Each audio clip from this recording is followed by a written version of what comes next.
안녕하세요. 부르기입니다. 신용등급이 점수제로 변경되기 전 신용등급은 1에서 10등급으로 나눠져 있었습니다. 신용등급은 1등급에 가까울수록 좋은 등급입니다. 그림에서 보듯 50%가 넘는 사람이 3등급 안에 들어옵니다. 은행 대출이 가능한 마지막 등급이 5등급 정도 됩니다. 우리나라 국민 중 80%가 5등급 안에 들어옵니다. 그런데 은행 대출은 어렵습니다. 왜 어려울까요? 다른 조건이 안 되기 때문입니다. 은행 대출을 받으려면 정규직 여부, 소득, 담보, 부채 비율, 대출 건수 등의 조건이 맞아야 합니다. 그리고 신용 기준을 통과해야 합니다. 그래야 은행 대출이 가능합니다. 등급만 좋아서는 은행 대출을 받지 못합니다. 하지만 조건을 갖춰도 등급이 나쁘면 은행 대출을 받지 못합니다. 그래서 신용을 관리해야 합니다. 조건이 안 됩니다. 이금융권 대출을 알아봅니다. 이때도 신용이 좋으면 남들보다 낮은 금리로 돈을 빌릴 수 있습니다. 같은 이금융권을 사용해도 신용 점수에 따라 10% 미만으로 이용하는 사람이 있고 10% 후반대로 이용하는 사람이 있습니다. 같은 회사, 같은 상품을 이용해도 신용 점수에 따라 금리가 크게 차이 납니다. 그래서 신용을 관리해야 합니다. 악마는 디테일에 있다는 말이 있습니다.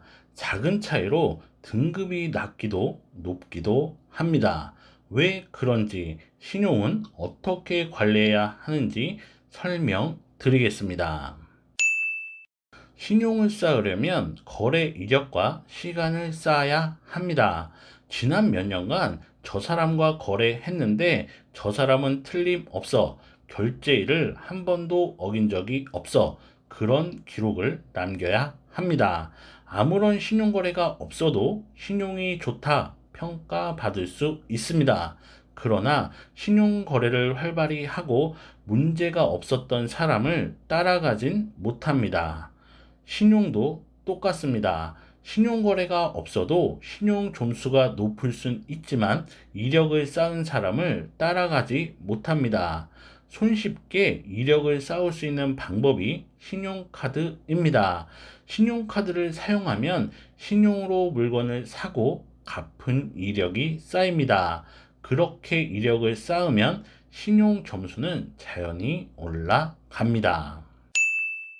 외상으로 물건을 달라 합니다. 돈은 월말에 준다 합니다. 월말인데 돈을 주지 않습니다. 한 달이 더 지나 돈을 받았습니다. 또 외상을 달라 합니다. 이번에도 월말에 돈을 준다 합니다. 줘야 하나 고민됩니다. 길게 봐서 물건을 줬습니다. 그런데 또다시 약속을 어깁니다. 더 이상 외상을 주지 않기로 합니다.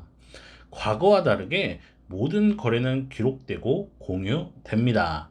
연체했던 금융사, 기간, 금액 등등은 기록되고 최장 5년간 공유됩니다.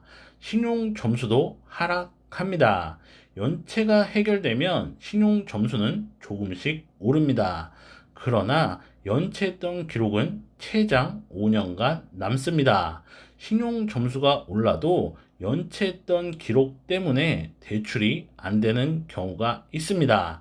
그래서 연체를 절대 하면 안 됩니다. 저는 대출을 받아서 잘 갚고 있습니다. 연체한 적이 없습니다. 그런데 신용도가 낮습니다. 이게 말이 되나요? 라고 말하는 분이 있었습니다. 맞습니다. 억울한 부분이 있습니다. 하지만 대출을 받은 모든 사람의 등급이 낮은 건 아닙니다. 부채가 많아도 은행 대출을 사용하고 자주 받지 않으며 부채가 많아도 등급이 낮지 않습니다. 과거 상담했던 고객의 부채 내역입니다.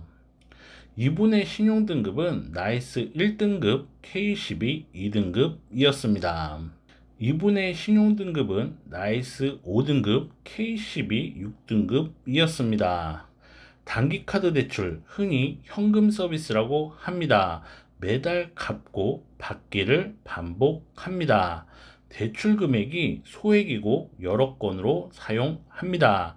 중고차 할부, 카드사 등 은행에 비해 연체율이 높은 금융사 대출을 사용합니다.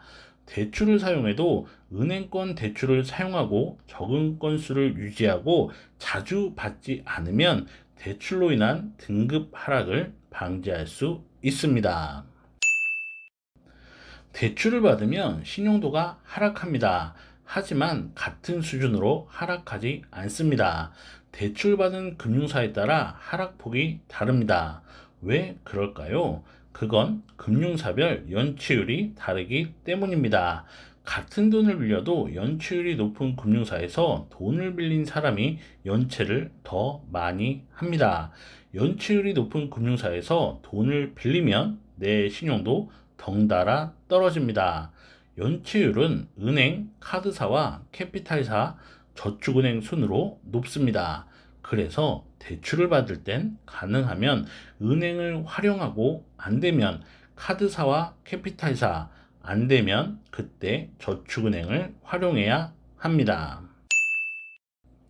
대출 건수도 영향을 미칩니다. 같은 금액을 사용해도 대출 건수가 적은 사람의 연체율이 낮습니다. 그래서 대출은 이렇게 사용해야 합니다. 돈이 필요해 A금융사에서 500을 빌렸습니다. 한 달 후 300이 더 필요합니다. B금융사에서 대출이 가능하다 합니다. 그럼 B금융사에서 필요한 300만 대출받는 것이 아니고 800을 대출 받습니다. 필요한 300은 쓰고 남은 돈으로 A금융사에서 빌린 500을 갚습니다. 그럼 대출 금액만 늘고 대출 건수는 늘지 않습니다. 대출 금액이 늘어도 건수가 늘지 않게 관리해야 신용 하락폭을 줄일 수 있습니다. 신용을 관리하는데 특별한 기술이나 방법이 있는 건 아닙니다. 은행 대출을 이용하고 대출을 자주 받지 않고 신용카드를 잘 사용하면 높은 등급을 유지할 수 있습니다. 다음 시간에는 다중채무자 신용관리 방법에 대해서 설명드리겠습니다. 떨어진 등급은 어떻게 관리해야 하는지 설명드리겠습니다. 구독, 좋아요 부탁드리고요. 오늘도 행복하세요. 감사합니다.